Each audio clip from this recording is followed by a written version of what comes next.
Now to go onto my other account that is 16 and over, or 16 years old, it's absolutely normal.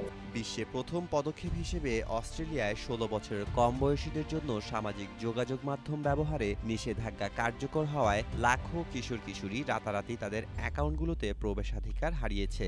মূলত শিশুদের মানসিক স্বাস্থ্যকে ক্ষতিকর content ও অ্যালগোরিদমের প্রভাব থেকে রক্ষা করাই এই কঠোর আইনের উদ্দেশ্য।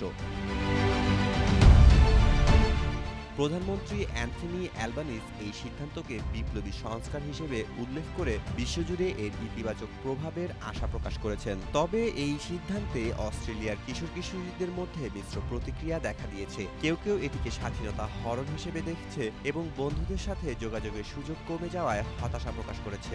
This morning I went to use TikTok and I have 3 accounts. 2 of them have my real age, and they pretty much showed something like this, like they pretty much just got deleted.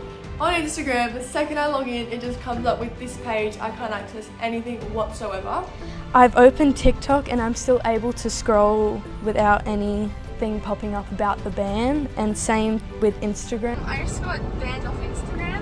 অন্যদিকে অনেক অভিভাবক এই সিদ্ধান্তকে স্বাগত জানিয়েছেন এবং এটিকে দারুণ পদক্ষেপ বলে উল্লেখ করেছেন। তারা আশা করছেন এই আইন শিশুদের সাইবার বুলিং এবং অন্যান্য অনলাইন ঝুঁকি থেকে দূরে রাখতে সহায়ক হবে।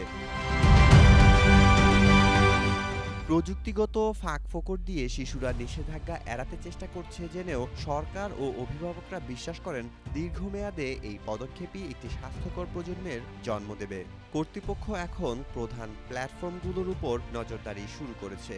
গুরুতর লঙ্ঘনে কোম্পানিগুলোকে বিশাল অঙ্কের জরিমানা গুনতে হতে পারে। মেহেদি মাসুদ, জনকণ্ঠ।